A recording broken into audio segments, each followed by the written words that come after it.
Hello everyone, this is Vicky Rajput. अब हम आ गए विज्ञान के कुछ चैप्टर्स हैं जो कि बच्चों को करना इंपॉर्टेंट्स है। ये मैंने एक बार और शूट किया था, लेकिन उसमें ऑडियो की वजह से पूरा वीडियो बेकार हो गया, तो इसलिए हम दोबारा शूट कर रहा हूँ। ठीक है, तो हमारा लेसन 2 है साइंस की बुक में से। चैप्टर का नाम है अम्ल, क्षार व लवण। तो इसमें 2-3 चीज़ें इंपॉर्टेंट्स है, बाकी चीज़ें तो याद करने वाली है जो मे भी आप लोग समझ सकते हो। मैं आपको बेसिक कुछ चीज़ें समझा दूँगा जिससे कि मे भी 3 से 4 नंबर का क्वेश्चन आता है वो आप इजीली कर सको। और चैनल पे जैसे ही आते हो तो पहले लाइक का बटन दबा दिया करो, ठीक है भाई। तो यहाँ पे जैसे हमारे चैप्टर का नाम है अम्ल, क्षार व लवण, तो सिंपल सा अम्ल क्या होता है, क्षार क्या होता है, लवण क्या होता है। तो अम्ल आप लोगों को पता है, सिंपल सा अम्ल स्वाद में खट्टे होते हैं। अम्ल स्वाद में खट्टे होते हैं, डेफिनेशन आपकी बुक्स में आप अच्छे से समझ सकते हो, मैं आपको डेफिनेशन नहीं समझाने वाला, ठीक है ना। और क्षार स्वाद में कड़वे होते हैं, ठीक है। और लवण क्या होता है वो आगे बताऊंगा, ठीक है। अब यहाँ पे मैंने कुछ अम्ल और क्षार के एग्जाम्पल लिख रखे हैं, क्योंकि मोस्ट ऑफ द टाइम आप लोगों की बुक में अम्ल और क्षार की रिएक्शन होती है, या फिर अम्ल की किसी के साथ रिएक्शन होगी, क्षार की किसी और के साथ रिएक्शन होगी, तो वो सारा रिएक्शन ही है मेन मसला। इसलिए वीडियोस बना रहा हूँ मैं, ये टॉपिक इसलिए करवा रहा हूँ क्योंकि थ्योरी आप बुक्स में से पढ़ लोगे, लेकिन जो समझने वाली चीज़ है वो बुक्स में जब तक आप समझोगे नहीं कैसे करोगे। तो यहाँ पे मैंने अम्ल के 3 एग्जाम्पल लिखे हैं। पहला है H2SO4 जिसको बोलते हैं सल्फ्यूरिक अम्ल। कौन सा अम्ल? सल्फ्यूरिक अम्ल। यहाँ पे लिखने की जगह नहीं है, आप लोग नोटपैड लेके बैठा करो, नोटबुक लेके बैठा करो, उस पर लिखो H2SO4 और उसके बाद लिखो सल्फ्यूरिक अम्ल, ठीक है। कहाँ यूज़ आएंगे ये अम्ल? मैंने कुछ लिखे हैं, क्षार कुछ लिखे हैं। ज़्यादातर केस में ये सारी चीज़ें यूज़ में आती है, इसलिए मैंने जो मोस्ट हिट वाले जो आते हैं ना क्वेश्चन, जो ज़्यादातर बोले जाते हैं कि हाँ भाई सल्फ्यूरिक अम्ल की इसके साथ अभी क्या करो, इसकी इसके साथ करो, तो इसलिए बेसिकली कुछ ही ले रखे हैं मैंने। वैसे अम्ल तो बहुत सारे हैं, लेकिन कुछ जो ज़्यादातर केसेस में यूज़ आते हैं इसलिए इनको लिख रखा है। तो H2SO4 नोटबुक में नोट करो, सल्फ्यूरिक अम्ल। फिर तुम्हारा ये HCl का मतलब हाइड्रोक्लोरिक अम्ल। कौन सा अम्ल? हाइड्रोक्लोरिक अम्ल। और फिर ये हमारा HNO3 नाइट्रिक अम्ल। कौन सा अम्ल? नाइट्रिक। यहाँ पे लिखा हुआ है नाइट्रिक, यहाँ पे लिख लेना अम्ल। तो ये मैंने कुछ अम्ल के एग्जाम्पल लिख दिए। यहाँ पे कुछ क्षार के एग्जाम्पल लिखे हैं, NaOH, KOOH और CaOH2। NaOH क्षार है, लास्ट में जो OH है ध्यान रखना, जो अम्ल है अम्ल में से हमेशा हमारा H आयन निकलता है। कौन सा आयन निकलता है? H ion. कौन सा? H ion. और जो हमारा क्षार है, जो हमारा क्षार है उसमें से हमारा निकलता है OH आयन। कौन सा आयन? OH ion. इसीलिए इनके आपस में रिएक्शन करवाते हैं। आ रही बात समझ में? तो इस जो अम्ल दे रखे हैं H2SO4, HCl, HNO3, अगर इसको तोड़ेंगे तो इसमें से H अलग निकलेगा और बाकी चीज़ें अलग निकल जाएंगी। उसी तरह क्षार दे रखा है तो क्षार में OH बाहर निकल जाएगा, बाकी चीज़ें अलग निकल जाएंगी। तो OH को बेसिकली हाइड्रोक्साइड बोलते हैं। क्या बोलते हैं? हाइड्रोक्साइड। तो ये देखो Na से क्या होता है? सोडियम। Na से क्या होता है? सोडियम। और OH से क्या होता है? हाइड्रोक्साइड। तो ये जो बनेगा वो क्या बनेगा? Sodium hydroxide. Sodium hydroxide. KOH है, K से क्या होता है? पोटेशियम। और OH से क्या होता है? हाइड्रोक्साइड। तो क्या बन जाएगा मेरा ये? Potassium hydroxide. पोटेशियम हाइड्रोक्साइड, ठीक है भाई। OH से बेसिकली मैंने आपको अच्छे से समझा दिया, जो OH होता है वो हमारा हाइड्रोक्साइड कहलाता है। क्या कहलाता है? हाइड्रोक्साइड। अब उसके आगे कौन सा तत्व है वो आप लोग को चेक कर लेना भाई। इसके आगे Na का मतलब सोडियम, तो ये हो गया सोडियम हाइड्रोक्साइड। ये K का मतलब क्या था? पोटेशियम, तो ये हो गया पोटेशियम हाइड्रोक्साइड। ये CaOH2 है, मतलब Ca से क्या होता है? कैल्शियम, और OH से हाइड्रोक्साइड, तो क्या बन गया? Calcium hydroxide. आगे बात समझ में? Calcium hydroxide. तो यहाँ पे मैंने कुछ अम्ल लिख दिए, कुछ यहाँ पे क्षार लिख दिए। तो ये हो गया हमारा अम्ल और क्षार के एग्जाम्पल। अब मैंने अम्ल आपको बता दिया, क्षार आपको बता दिया कि अम्ल किसे कहते हैं? स्वाद में खट्टे होते हैं, इनमें से कोई सा एग्जाम्पल लिख देना, अम्ल हो जाएगा। क्षार स्वाद में कड़वे होते हैं, नीले होते वो लाल से नीला कर देते हैं, नीला से लाल कर देते हैं, ये अम्ल और क्षार हो गया, सिंपल सा, ठीक है। अब आ जाते हैं लवण पे। किस पे? लवण पे। लवण सिंपल सा ये फॉर्मूला है लवण का कि अम्ल की क्षार के साथ अभिक्रिया करेंगे तो अभिक्रिया करके ये तुम्हारा क्या बन जाएगा? लवण प्लस जल का निर्माण होगा। ये है हमारा लवण का फॉर्मूला कि अम्ल की क्षार के साथ अभिक्रिया करते हैं तो हमारा क्या क्या बनाता है, लवण बनता है तथा जल बनता है। लवण का मतलब खनिज हो गया, मतलब एक तरह से मान लो नमक, क्या नमक, वो हो गया, लवण हो गया। अब हम इसके एग्जाम्पल करके देखते हैं। जैसे मैं एक अम्ल ले लेता हूँ, H2SO4 ले लो या HCl ले लो, इनमें से कोई सा ले लो, ठीक है।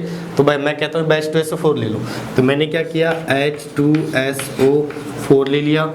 एक क्षार ले लो भाई, एक क्षार ये ले लेते हैं, ऐसे अम्ल ले लिया, यहाँ से मैंने क्षार ले लिया। आप इन तीनों में से कोई सा अम्ल ले सकते हो, इन तीनों में से कोई सा क्षार ले सकते हो। तो मैंने अम्ल ले लिया H2SO4, H2SO4 का मतलब सल्फ्यूरिक अम्ल, और ये ले लिया मैंने NaOH मतलब कि सोडियम हाइड्रोक्साइड।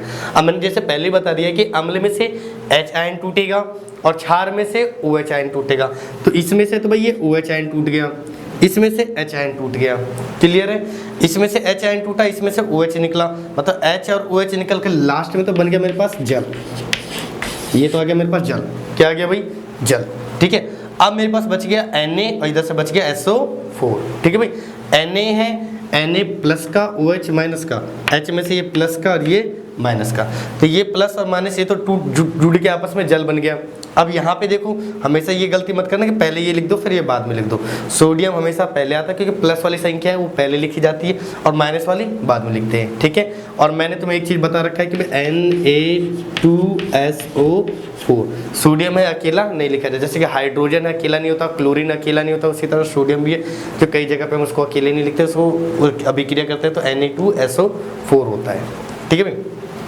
ये भी मैं आपको पहले बेसिक्स में बता सकूँ, जो केमिकल रिएक्शन करते हैं उसमें सोडियम और सल्फेट, SO4 तो सल्फेट की जो संयोजकता होती है 2 होती है, तो ये संयोजकता इसके साथ चली जाती है और इसके साथ आ जाती है।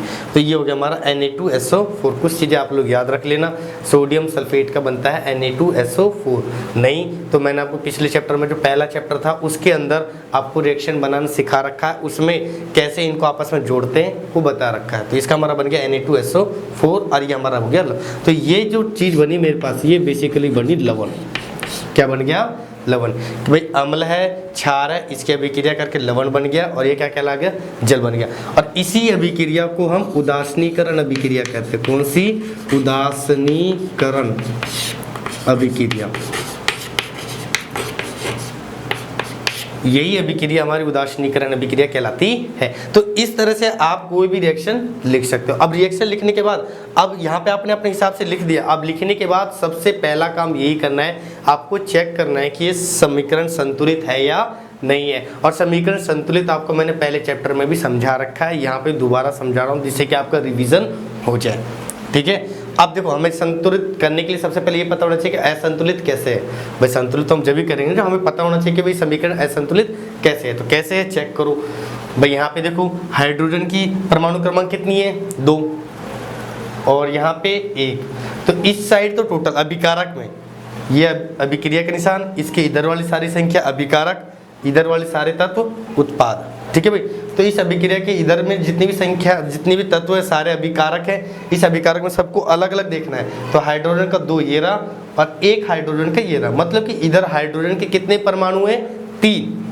इधर कितने हैं भाई, इधर 2 ही है। तो पहला संतुलित हो गया। सल्फर का इधर 1 है, इधर भी सल्फर 1 है, और ठीक है। ऑक्सीजन यहाँ पे 4 ये रही और 1 ये रही, तो 5 हो गई ऑक्सीजन टोटल। और यहाँ पे देखेंगे तो ऑक्सीजन यहाँ पे 4 ये रही, 1 ये रही, 5। ऑक्सीजन भी बराबर है, बस सोडियम यहाँ पे 1 है और यहाँ पे सोडियम 2 है। तो सोडियम का एक तो गड़बड़ हो रहा है, हाइड्रोजन का गड़बड़ हो रहा है। तो हम चेक करेंगे कि कौन सी अणु ले जिसको हम अणु, परमाणु होती नीचे, परमाणु हो गई, इन तत्वों के नीचे जो संख्या लिखी रहती है, जैसे ये लिखा हुआ, ये लिखा हुआ, इसके नीचे कुछ नहीं है तो ये हो गया 1 हो गया। तो इनके नीचे जो भी संख्या होती है सारी कहलाती है हमारी परमाणु। क्या कहलाती है, परमाणु। कमेंट में लिखो परमाणु, क्या लिखोगे, परमाणु, ठीक है भाई। तो सारी तत्व के नीचे जो भी संख्या होती है वो हमारी कहलाती है परमाणु।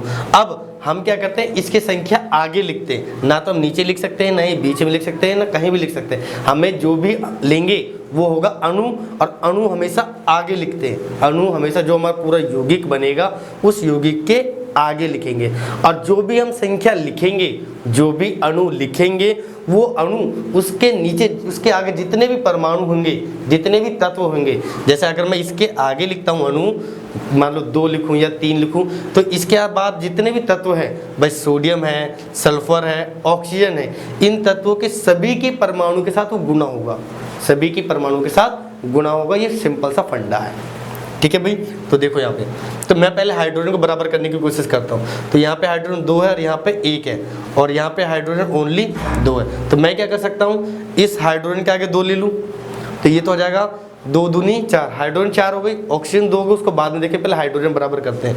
तो हाइड्रोजन यहाँ पे 4 हो गई और यहाँ पे 2 है और यहाँ पे 1 है, तो यहाँ पे भी 2 ले लूँगा, तो हाइड्रोजन कितनी हो जाएगी 2 और 2 ये हो गई 4। उसी तरह हाइड्रोजन यहाँ पे, तो यहाँ पे हम हाइड्रोजन 2 ले लेते हैं, जिससे कि हाइड्रोजन यहाँ पे भी 2 हो गई। भाई अगर मैं यहाँ पे 2 अणु लेता हूँ तो 2 इसके साथ भी गुणा होगा, इसके साथ भी होगा, इसके साथ भी होगा, लेकिन मैं तो अभी तो हाइड्रोजन बराबर कर रहा हूँ ना। तो हाइड्रोजन बराबर के लिए 2 ये हो जाएगी, 2 ये 4 हो जाएगी और यहाँ पे भी हाइड्रोजन कितनी हो जाएगी 4। मतलब कि मैं उत्पाद में भी 2 अणु ले लूँ और अभिकारक में भी 2 अणु ले लूँ, ये हो जाएगा मेरा स्टेप फर्स्ट। ठीक है भाई, तो इस तरह से आपको बराबर करना है। यहाँ पे लिखोगे स्टेप फर्स्ट में 2 अणु अभिकारक में और 2 अणु उत्पाद में लेने, इस तरह लिखोगे आप, ये हो गया स्टेप फर्स्ट। अब इधर लिखता हूं मैं, तो H2SO4 प्लस इधर ले रहा हूं 2, तो यहाँ पे मैंने हो गया 2NaOH। अभिक्रिया का निशान, यहाँ पे तो 2 ले नहीं रहे, 2 कहाँ ले रहे हैं, यहाँ ले रहे हैं, तो हो जाएगा Na2SO4 प्लस 2H2O। ठीक है भाई, तो ये हो गया मेरे पास सेकंड स्टेप। अब यहाँ पे दोबारा चेक करेंगे, तो मेरे पास इस केस में हाइड्रोजन तो बराबर हो गई, हाइड्रोजन 2 ये रही 2 ये रही 4 हो गई और यहाँ पे भी हाइड्रोजन 4 हो गई। अब दूसरी चीज़ सल्फर चेक कर लेता हूँ, सल्फर 1 है, यहाँ भी सल्फर 1 है। अब ऑक्सीजन चेक करो, तो ऑक्सीजन हो गई मेरे पास यहाँ पे 4 और यहाँ पे देखो इसके साथ परमाणु 1 है और आगे 2 अणु और है। ठीक है ना, तो 2 एकम 2, मतलब कि इधर हो गई ऑक्सीजन 2 और 4 6 और इधर देखो ऑक्सीजन हो गई यहाँ पे 1, इसके आगे 2 गुणा कर दिया, तो 2 एकम 2, तो 2 ये रही 4 ये 6, ऑक्सीजन भी हो गई हमारी बराबर। फिर आ जाते हैं नाइट्रोजन, नाइट्रोजन के यहाँ पे 2 है और यहाँ पे भी नाइट्रोजन हमारा 2 है, ऑब्वियसली हो गए हमारे संतुलित। ठीक है, और लास्ट में चेक कर लो, सबको मिला के देख लो भाई, हाइड्रोजन की परमाणु संख्या 2, यहाँ पे कुछ नहीं, सल्फर की 1, ऑक्सीजन की 4 प्लस यहाँ पे देखो नाइट्रोजन की यहाँ पे 1 है, लेकिन अणु 2 है, मैंने कहा था सबके साथ गुणा होगा, तो अणु हो गया 2 गुना ऑक्सीजन के यहाँ पे देखो 1 परमाणु है, कितना परमाणु 1, लेकिन अणु है 2। यहाँ पे ऑक्सीजन की होगी 2, हाइड्रोजन का 1 परमाणु और आगे 2 है, तो आ जाएगा 2। उसी तरह इधर आ जाओ, यहाँ पे सोडियम के 2 परमाणु, सल्फर का 1 परमाणु, ऑक्सीजन का 4 परमाणु, फिर हाइड्रोजन है, हाइड्रोजन 2 दूनी 4 और ऑक्सीजन का 1 है और आगे 2 है, तो आ जाएगा 2। अब टोटल करके देख लो दोनों बराबर है या नहीं, तो 2 और 1 3 और 4 7, 2 9, 2 11, 2 13, इधर तो आ गया मेरे पास 13 परमाणु, 2 3 और 4 4 8 और 2 10, यहाँ पे है मेरे पास 10 परमाणु। मतलब कहीं ना कहीं तो गड़बड़ है, मैंने किसको नहीं लिया भाई, यहाँ पे 2 इसकी हो गई, 1 इसकी हो गई और यहाँ पे ऑक्सीजन की 4 है भाई। ठीक है ना, सोडियम की 2 हो गई, सल्फर की 1 हो गई, ऑक्सीजन की मेरे को 4 लिखनी थी, मैंने 1 लिखा है, फिर हाइड्रोजन की 4 है, 4 ऑक्सीजन की 2 है, तो 2 इसके आगे कुछ नहीं, तो 1 को आगे 2 गुना कर दे तो 2। तो अब गिनो इसको, 2 और 1 3, 3 और 4 7, 7 4 11, 11 2 13, ये हो गए दोनों बराबर। मतलब कि अब मेरे पास समीकरण हो गई, जो हो गई संतुलित, समीकरण मेरे पास पूरी संतुलित हो गई। ये फाइनली अब मेरे पास समीकरण है। तो इस तरह से आप जो भी समीकरण आपको क्वेश्चन में देता है, इस तरह से आप समीकरण लिखो और फिर समीकरण को संतुलित करो। आगे बात समझ में, ये हो गया। उसके बाद क्वेश्चन नंबर 5 है। क्वेश्चन नंबर 5 मैं नेक्स्ट वीडियो में आपको दोबारा करके बताऊंगा। उसमें 2 3 4 क्वेश्चन है समीकरण संतुलित वाला और समीकरण बनाने वाला। तो पहले हम उसको समीकरण को बनाएंगे, फिर उसको संतुलित भी करेंगे। ठीक है, तो अब आपको अम्ल, क्षार और लवण अच्छी तरह से समझ में आ गया कि अगर आपको कोई भी अभिक्रिया दे देता है कि अम्ल की इसके साथ अभिक्रिया करो या क्षार की इसके साथ अभिक्रिया करो, तो इनमें से कोई सा एक अम्ल लेना, कोई सा क्षार लेना, उसके साथ अभिक्रिया कर देना। अम्ल लोगे तो अम्ल में से H तोड़ देना, क्या तोड़ दोगे भाई H, और क्षार लोगे तो OH तोड़ के बना देना। ठीक है ना, अब बनाने के बाद समीकरण लिख देना और समीकरण लिखने के बाद फिर फाइनली उसको संतुलित भी कर देना। आगे बात समझ में। अब आ जाता है हमारा मोस्ट इंपॉर्टेंट रूल, और इसी अम्ल व क्षार की अभिक्रिया को लवण तथा जल कर देते हैं, जिससे कि हमारा ये आ जाता है उदासीनीकरण।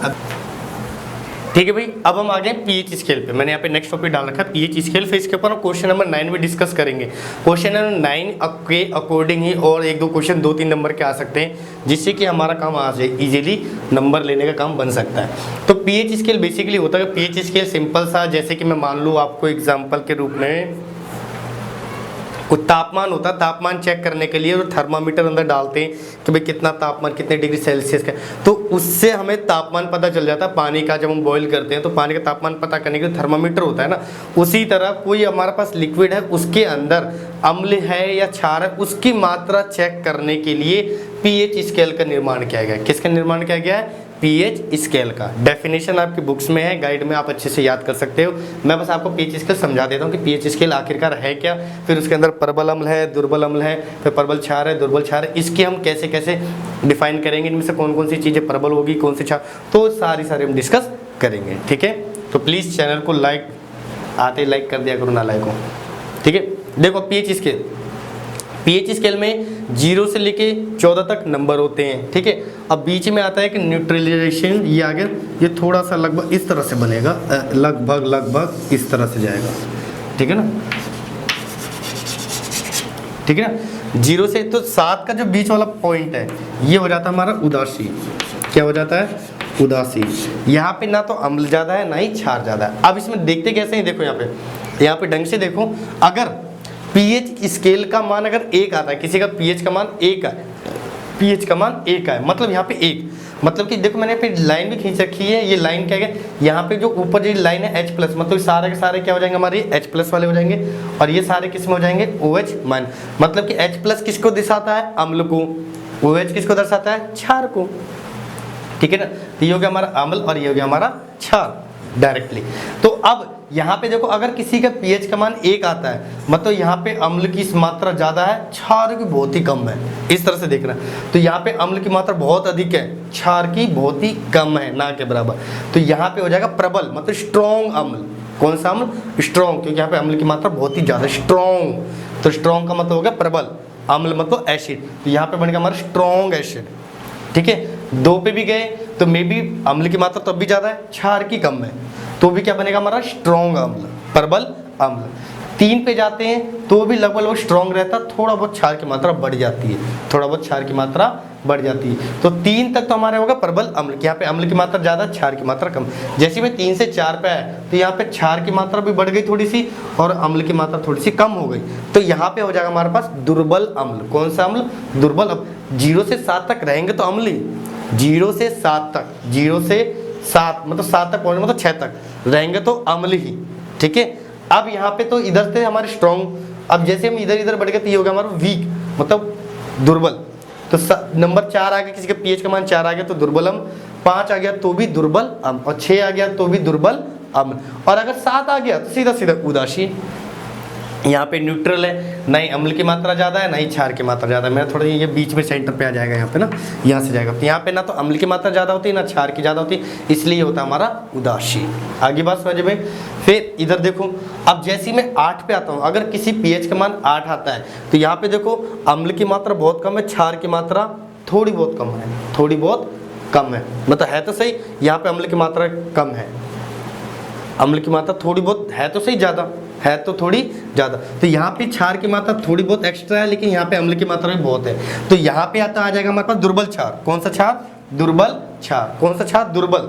कौन सा क्षार? दुर्बल, क्योंकि यहाँ पे अम्ल की मात्रा है तो सही, लेकिन जैसे मैं 9 पे पहुँचा तो थोड़ी सी अम्ल की मात्रा कम हुई, लेकिन रहेगा दुर्बल ही, अभी 9 तक तो रहेगा ही दुर्बल ही। फिर जैसे मैं 10 तक पहुँचा तो ये स्केल थोड़ा सा ऐसे ऐसे ऐसे आगे जाएगा, तो यहाँ पे भी हो जाएगा हमारा दुर्बल क्षार, कि यहाँ पे भाई अम्ल की मात्रा है अभी थोड़ी बहुत, लेकिन जैसे मैं 11 पे पहुँचा तो ऊपर लाइन टच होगा, जैसा आपके डायग्राम पे बन रहा होगा, मेरा डायग्राम थोड़ा ठीक से नहीं बन रहा। तो जैसे यहाँ पे 11 पे पहुँचते तो यहाँ पे क्षार की मात्रा अधिक हो जाती है और अम्ल की ना के बराबर हो जाती है, तो ये हो जाएगा हमारे पास प्रबल क्षार। क्या हो जाएगा? प्रबल क्षार। अब 12 पे भी हो जाएगा हमारा प्रबल क्षार, 13 पे भी हो जाएगा प्रबल क्षार, और 14 पे भी रहेगा प्रबल क्षार। आगे बस समझ में। अब देखो मैं क्वेश्चन नंबर 9 लिखा हूँ, देखो क्वेश्चन नंबर, अपने बुक्स निकाल के रखा करो। क्वेश्चन नंबर 9 में देखो साफ साफ लिखा हुआ है, 5 विलयन ABCDOE की जब सार्वत्रिक सूचक से प्राप्त किया गया तो पीएच के मान 4 मिला।